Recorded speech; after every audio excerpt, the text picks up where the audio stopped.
에스겔 2장 3에서 5절 우리 함께 읽겠습니다. 시작.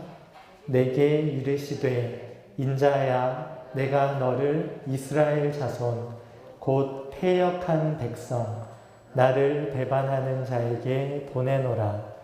그들과 그 조상들이 내게 범죄하여 오늘까지 이르렀나니 이 자손은 얼굴이 뻔뻔하고 마음이 굳은 자니라. 내가 너를 그들에게 보내노니 너는 그들에게 이르기를 주 여호와의 말씀이 이러하시다 하라. 그들은 패역한 족속이라. 그들이 듣든지 아니 듣든지 그들 가운데에 선지자가 있음을 알지니라. 아멘. 네, 예물을 하나님께.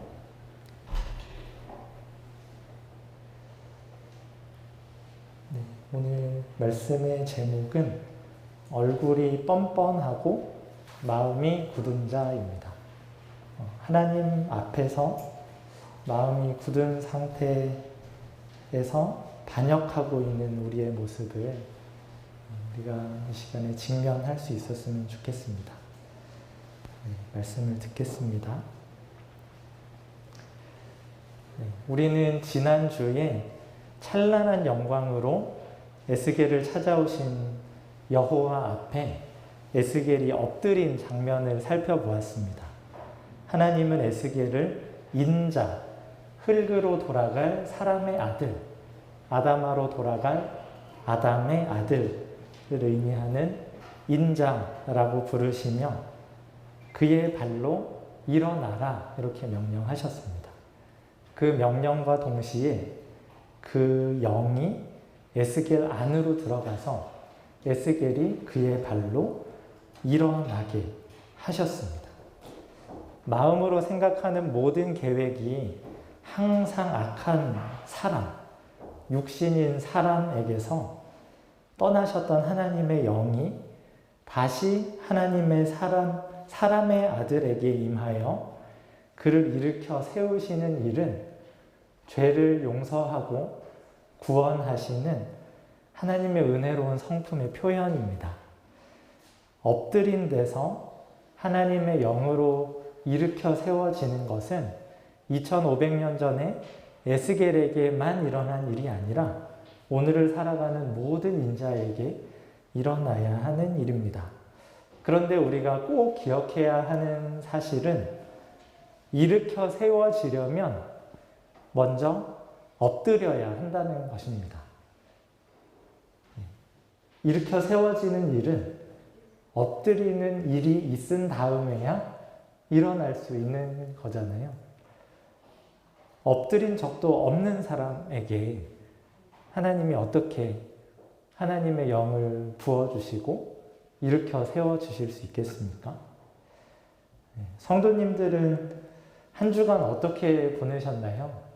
이 찬란한 여호와의 영광이 성도님의 눈에 밝히 보여서 그 영광 앞에 엎드리는 시간을 가지셨나요? 잠시라도 그 찬란한 영광을 보신 분은 엎드리실 수밖에 없으셨을 거예요. 왜냐하면 우리 시편 130편 3절 말씀인데 우리 함께 읽어볼까요? 시작. 여호와여 주께서 죄악을 지켜보실진대 주여 누가 서리이까. 이 거룩하신 하나님 앞에서 죄인이 보이는 가장 자연스러운 반응이 엎드리는 겁니다. 예수님의 영광 앞에서 베드로가 처음 보인 반응도 엎드리는 것이었습니다. 우리 누가복음 5장 8절도 같이 읽겠습니다. 시작. 시몬 베드로가 이를 보고 예수의 무릎 아래에 엎드려 이르되 주여 나를 떠나소서 나는 죄인이로소이다 하니. 네, 성도님들은 어떠신가요? 한 주간 생활하시면서 하나님 앞에 납작 엎드리신 적이 있으셨나요? 하나님 앞에서 내 죄가 깨달아지고 그 죄가 너무 무섭고 너무 무서워서 눈물이 나고 가슴이 찢어지는 그런 고통을 경험하셨나요? 만약에 그런 경험이 없으시다면 그런 분은 일주일 내내 하나님을 면전에 두고 하나님을 무시하신 겁니다. 혹시 면전에서 무시당한 경험 있으신가요? 이러면 좀 상상이 될까 해서 예화를 준비해 봤는데 어느 가게에 물건을 사러 들어가셨어요. 보통은 종업원들이 어서 오세요 뭐 이렇게 하잖아요. 근데 본 척도 안 해요. 종업원이 본 척도 안 하고 내가 어떤 물건을 들고 종업원한테 이거 얼마예요? 이렇게 물어봤는데 들은 척도 안 하는 거예요. 그러고 그냥 자기 할 일만 하고 있는 종업원. 그래서 그 물건을 들고 종업원 앞에 가서 눈에다가 들이밀면서 이거 얼마예요? 이렇게 물어봤는데 종업원이 비웃으면서 씩 보면서 왜요? 사시게요? 구매할 여력은 있으세요? 이렇게 한번 기분 나쁘게 톡 쏘아붙이고 또 자기 일을 하는 거예요. 혹시 이런 경험 당해보신 적 있으세요? 보통은 명품샵 같은데 가면은 이렇게 좀 후줄근하게 입고 가면은 당한다고 하더라고요. 그냥 좀 없어 보이면 이렇게 명품 들고 이거 얼마예요 해도 사시려고요? 이런 식의 반응들을 보이는 경우가 있고 막 인터넷에 막 올리죠. 막 이게 종업원이 명품샵에서 일한다고 자기도 명품인 줄 안다면서 혹시 그런 경험이 있으시다면 한번 떠올려 보시고 없으시다면 한번 상상해 보세요. 어떤 느낌을 받으실지. 모멸감, 분노 이런 거를 느끼지 않으시겠어요? 그런데 우리가 그 영광의 하나님께 그런 느낌을 일주일 내내 드린 거죠. 우리의 눈앞에, 우리의 고막에 하나님의 영광을 수도 없이 비춰주시고 들려주시면서 내가 너의 죄를 용서하고 내가 너를 구원할 테니 나에게 오라고 하시는데 꼼짝도 안 하는 거죠. 하나님이 하라고 하는 거는 안 하고 내가 해야겠다고 하는 것만 하는 거예요. 마치 그 종업원이 이 손님의 요구사항에 전혀 반응하지 않는 것처럼 그렇게 우리가 하나님을 멸시하고 무시하면서 살기가 참 쉽습니다. 일주일을 빨리 한번 돌아보셨을 때 내가 하나님 앞에 엎드린 적이 없다 하신 분은 내가 하나님을 면전에 놓고 그분을 무시했구나 생각하시면 됩니다. 그런데 충격적인 사실은 그런 무시와 모욕을 당하시는 하나님이 끝까지 포기하지 않으신다는 거예요. 아마 그런 종업원을 만난 가게가 있으면 보통은 다시는 안 가죠. 사려고 하는 물건 그냥 팽겨쳐 놓고 그 가게를 떠날 뿐 아니라 아마 평생 그 브랜드는 쳐다도 안 보게 되실 거예요. 그런데 하나님은 그렇게 하지 않으세요. 끝까지 포기하지 않고 찾아오십니다. 우리가 우리의 고집을 내려놓고 그 찬란한 하나님의 영광을 보고 엎드릴 때까지 하나님은 계속해서 우리에게 찾아오셔서 자기의 영광을 나타내 주십니다. 우리 에스겔을 일으키신 하나님이 하신 말씀이 어떤 내용인지를 한번 살펴보겠습니다. 에스겔 2장 3절 우리 함께 읽어볼까요? 시작. 내게 이르시되 인자야 내가 너를 이스라엘 자손 곧 패역한 백성 나를 배반하는 자에게 보내노라. 그들과 그 조상들이 내게 범죄하여 오늘까지 이르렀나니. 하나님께서 에스겔을 이스라엘 자손에게 보내세요. 이스라엘 자손에게 보내시면서 이스라엘에 대한 수식어로 뭘 붙이시냐면 패역한 백성이라고 하시고 나를 배반하는 자라고 말씀하십니다. 그들과 그 조상들이 대대로 오늘까지 내게 범죄했다. 이렇게 말씀하세요. 그 모진 멸시와 무시와 모욕을 당하신 하나님께서 포기하지 않으시고 인자야 내가 너를 이스라엘 자손에게 보내겠다. 이렇게 선언하십니다. 혹시 성도님들은 패역이라는 말을 평상시에 자주 쓰시나요? 아들이 말을 안 들을 때 이 패역한 아들이 이런 말은 잘 안 쓰시죠? 패역을 제가 사전에서 찾아봤더니 사람으로서 마땅히 하여야 할 도리에 어긋나고 순리를 거슬러 불순함이라는 뜻이라고 해요. 사람이 해야 되는 거를 안 하는 게 패역인데 패역 비슷한 말이 패륜이 있습니다. 이 부모 자식 간의 관계에서 해야 될 도리를 안 지키는 게 패륜이잖아요. 그래서 패륜하는 손가락질을 많이 받는데 패역이라고 번역이 되어 있어요. 이 패역이라고 번역된 히브리어가 마라드라는 어휘인데요. 이 마라드는 반란을 일으키다, 저항하다, 반항하다 이런 장면에서 주로 사용되는 어휘입니다. 창세기 14장 4절에 이들이 12년 동안 그돌라오메를 섬기다가 제13년에 배반한지라, 이 배반한지라라고 할 때가 마라드라는 말이고요.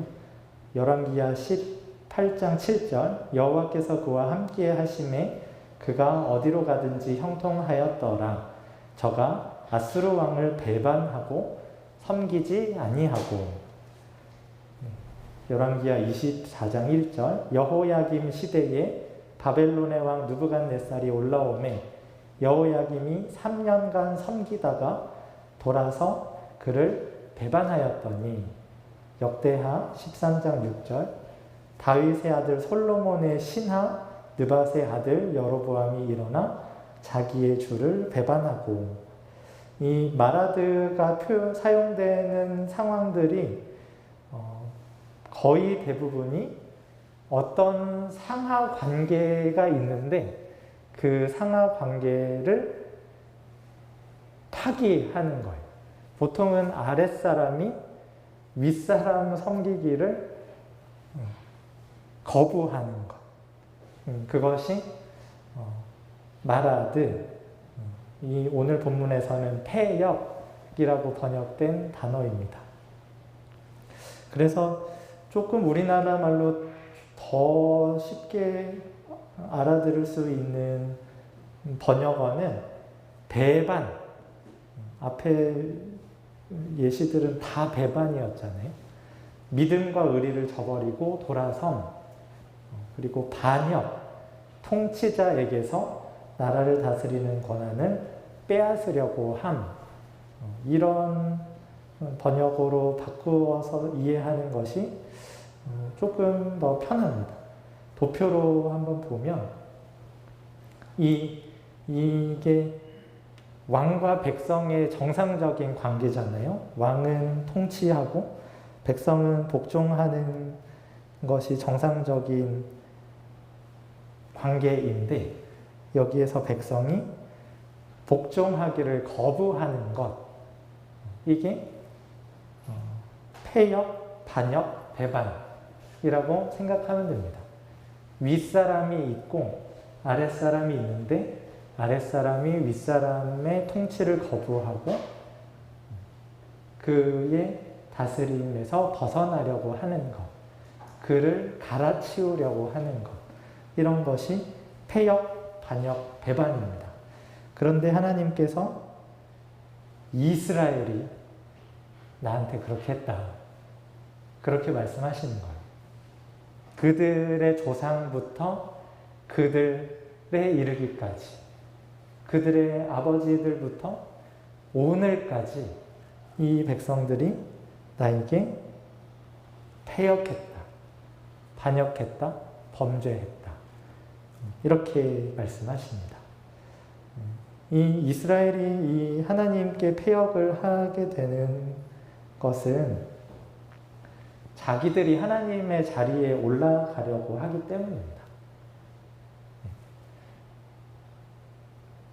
거기에 올라가서 약자들을 자기들이 통치하려고 하는 거죠. 약자들을 자기 발밑에다 놓고 약자들의 복종을 받으려고 하니까 이 구도를 거부하는 겁니다. 하나님 밑에 있으면 자기가 약자인 거잖아요.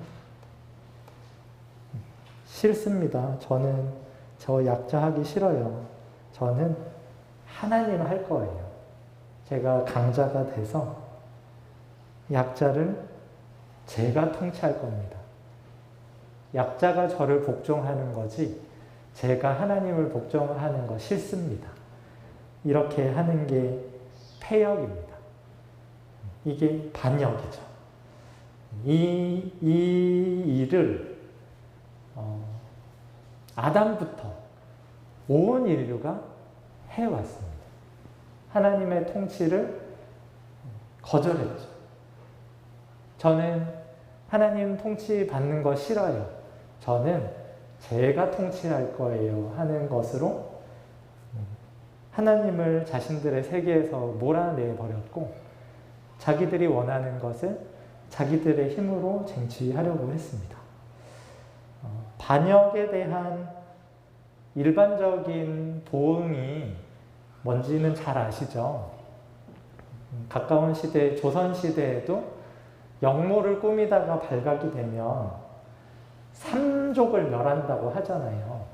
할아버지 때부터 손자 때까지 싹 다 이렇게 똘똘똘똘똘 말아서 다 죽이는 것이 영모에 대한 가장 일반적인 반응입니다. 이게 영모는 암세포 같은 거라서 퍼지고 퍼지면 이게 걷잡을 수가 없어지니까 이게 발견이 되는 즉시 이렇게 쏙 다 싹 없애는 게 영모에 대한 반응이에요.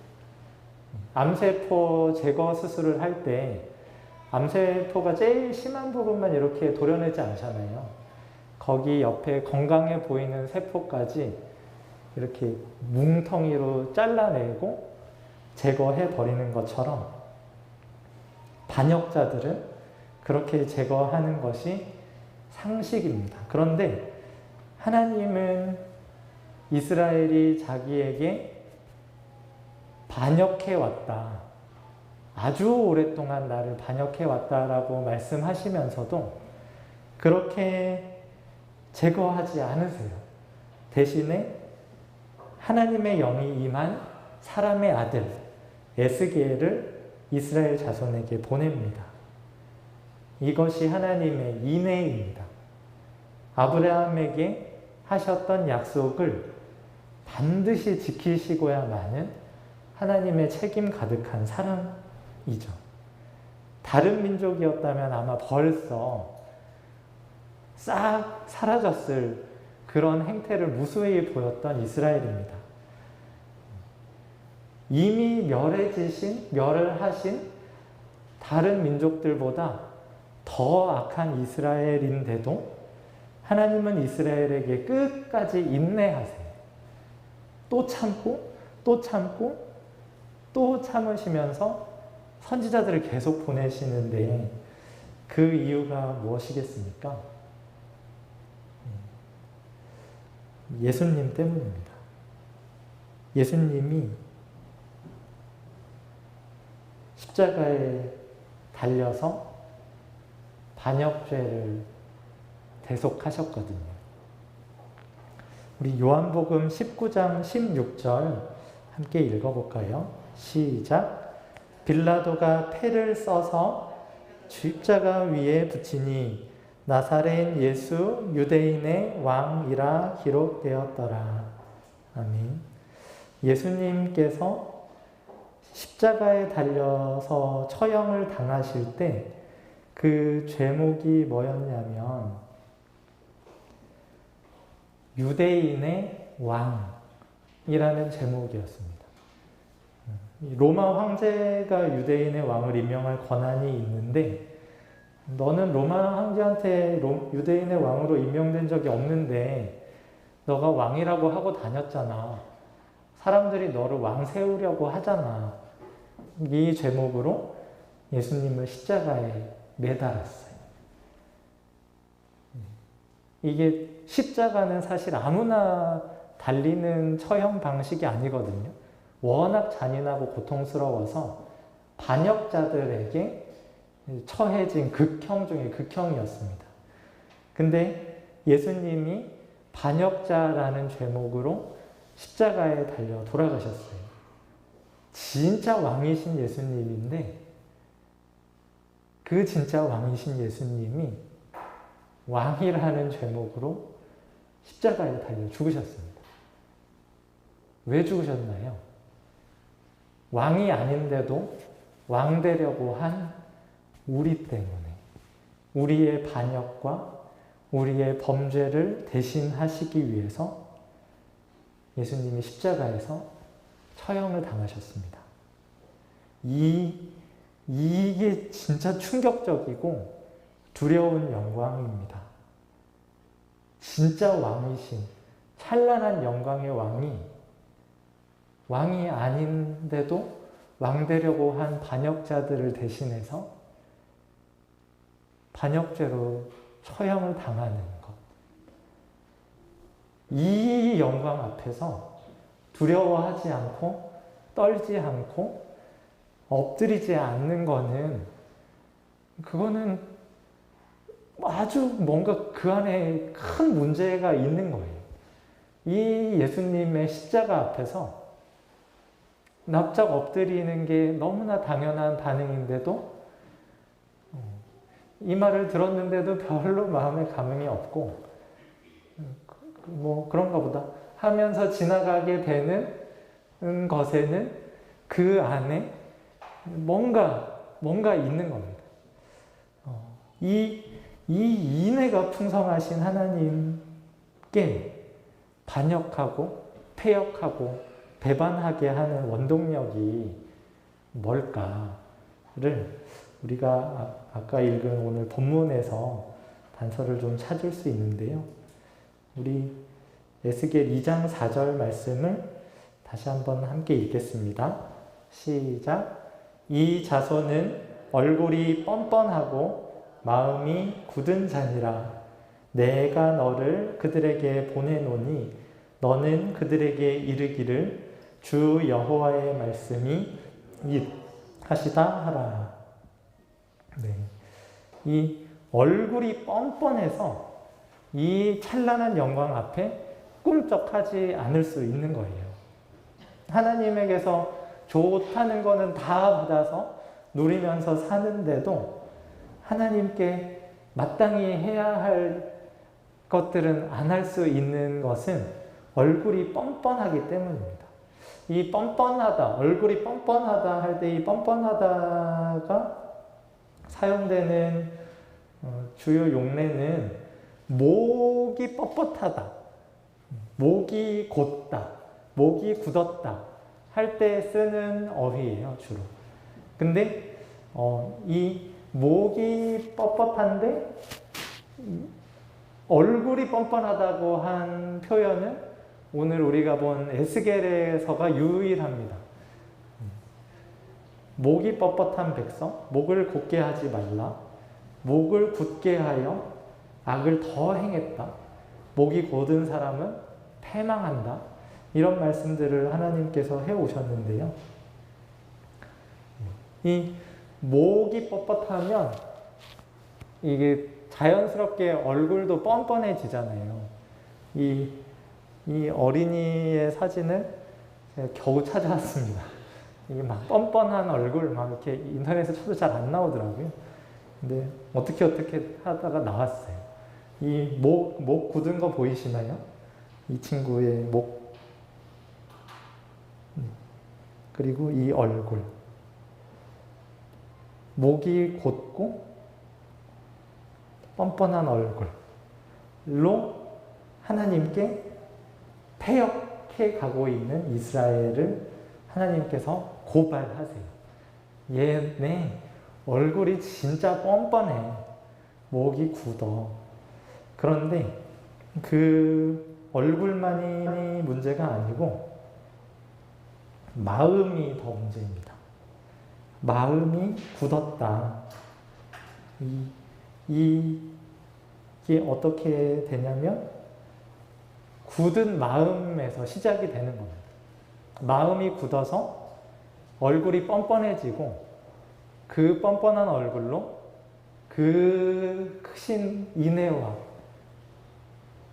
긍휼의 하나님께 패역하고 반역하고 배반하는 거죠. 마음이 굳은 상태. 이스라엘이 이 상태로 수천 년 동안 하나님께 패역을 했다는 걸 하나님께서 알려주시고요. 오늘 우리에게도 알려주십니다. 성도 여러분은 스스로 생각하고 계시죠? 아, 내 마음이 진짜 딱딱하구나. 이게 언제 주로 알게 되냐면 예배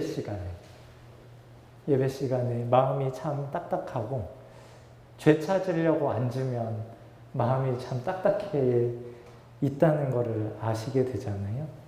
이게 죄를 찾고 탄식을 해보려고 막 안간힘을 쓰는데 이게 잘 안 되는 것을 보게 될 때, 아, 내 마음이 진짜 이게 돌처럼 굳었구나 하는 것을 실감하게 됩니다. 하나님께 나는 뭘 그렇게 반역을 했지? 하나님한테 내가 하나님을 뭘 그렇게 멸시했지? 이런 거를 막 생각해보고 느껴보려고 해도 이게 잘 안 와닿아요.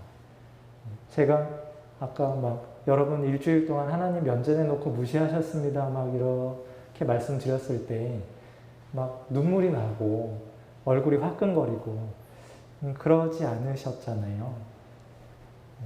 이게 우리의 얼굴이 뻔뻔하다는 거고 우리의 마음이 굳었다는 증거입니다.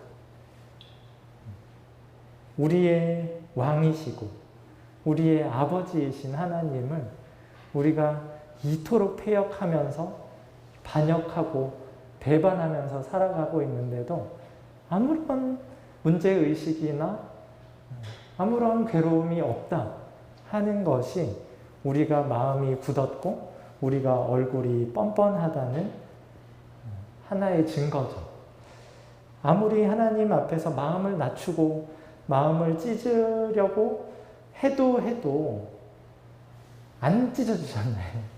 한번 막 울어라 하니까 아, 울어봐야지 하고 앉아도 안 나오잖아요.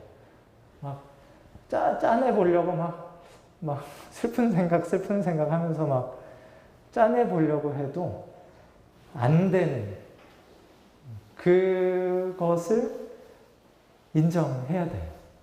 내 마음이 굳은 마음이구나. 내가 한번 이 굳은 마음 한번 시원하게 한번 찢어봐야지 하고 안간힘을 써도 꼼짝도 안 하는구나. 이게 뼈 아프게 절감이 될 때까지 한번 찢어봐야 와, 이 마음 이거 내 힘으로 안 되는구나. 이게 깨달아지거든요. 이게 깨달아질 때 그제서야 하나님을 찾죠. 하나님, 제가 해보려고 제 딴에 해볼 수 있는 건 다 해봤는데 안 찢어집니다. 하면서 그 굳은 마음, 그 꿈쩍도 안 하는 그 마음 하나님 앞에 들고 나아가면, 그리고 하나님이 어찌하시나 기다리면 하나님께서 하나님이 생각하시기에 가장 좋은 때에 가장 좋은 정도로 마음을 바꾸어 주세요. 그래서 포기하지 않고 끝까지 하나님을 기다리면 마침내 하나님이 오시는 것을 보시게 되는 겁니다. 하나님이 우리의 닫힌 눈을 여시고 그 찬란한 하나님의 영광을 보게 하시고 우리의 굳은 마음을 바꾸어 하나님 앞에 엎드러지게 하실 겁니다. 그리고 그 엎드러진 우리를 하나님의 영을 우리 가운데 보내주셔서 다시 일어나게 하실 거예요. 이 일을 우리의 혼자만의 힘으로 못하니까 하나님께서 계속해서 선지자들을 보내주시는 겁니다. 우리가 듣든지 안 듣든지 계속 주 여호와의 말씀이 이러하시다 하는 말씀을 계속해서 선포하세요. 예배 시간에 나와서 눈물 한 방울 안 나고 돌아가는 한이 있더라도 우리의 마음을 예배 시간으로 부르시고 하나님의 말씀을 선포하십니다. 내가 너를 사랑한다. 내가 너를 대신해서 내 아들을 십자가에 내어 주었다. 다 덮어주고 용서해 줄 테니 돌아와라 하시는 말씀을 계속해서 들려주시고 그 말씀에 반응할 때까지 우리를 부르십니다. 이 하나님의 성실하신 부르심 앞에서 우리가 해야 되는 반응은 될 때까지 기다리는 겁니다.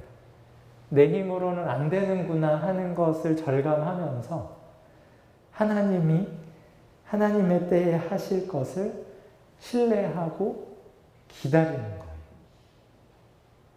들리든 안 들리든 일단 예배에 오는 겁니다. 마음이 찢어지든 안 찢어지든 탄식을 하는 거죠. 눈물이 나든 안 나든 울어보려고 애쓰면서 주 여호와의 말씀이 이러하시구나. 그런데 왜 내 마음을 이토록 꿈쩍도 안 하나. 이걸 절감하면서 기다리고 기다리시면 하나님이 정하신 때에 하나님께서 오십니다. 이 시편 아까 130편 말씀 함께 읽었었는데요. 그 130편의 후반부에 이렇게 되어 있습니다. 우리 함께 한 목소리로 읽어볼까요? 시작. 나 곧 내 영혼은 여호와를 기다리며 나는 주의 말씀을 바라는도다. 파수꾼이 아침을 기다림보다 내 영혼이 주를 더 기다리나니 참으로 파수꾼이 아침을 기다림보다 더하도다. 이스라엘아 여호와를 바랄지어다. 여호와께서는 인자하심과 풍성한 속량이 있음이라. 그가 이스라엘을 그의 모든 죄악에서 속량하시리로다. 아멘. 네, 말씀을 맺겠습니다. 하나님은 우리를 너무나 잘 아십니다. 우리의 마음이 얼마나 굳었고 우리의 얼굴이 얼마나 뻔뻔하고 우리의 행위가 얼마나 패역한지를 다 아세요. 그로 인해서 극심한 모멸감과 진노를 느끼십니다. 그런데도 오직 긍휼과 사랑으로 우리에게 다가오시는 이유는 예수님께서 우리 반역에 대한 죄값을 이미 다 치르셨기 때문입니다. 굳은 마음으로 뻔뻔한 얼굴로 아버지께 얼마나 패역해하며 살아왔는지 찬찬히 돌아보면서 탄식하고 기다리다 보면 하나님께서 오셔서 우리의 굳은 마음을 어루만지시고 우리의 닫힌 눈을 여시고 그 찬란한 영광을 보게 하실 것입니다. 그 영광 앞에서 울며 엎드리게 하실 것이고 우리를 다시 일으켜 세우실 겁니다. 그날이 오기까지 포기하지 마시고 우리 함께 끝까지 기다립시다. 하나님께서 반드시 우리에게 약속하신 그것을 지키실 것입니다. 제가 기도하겠습니다.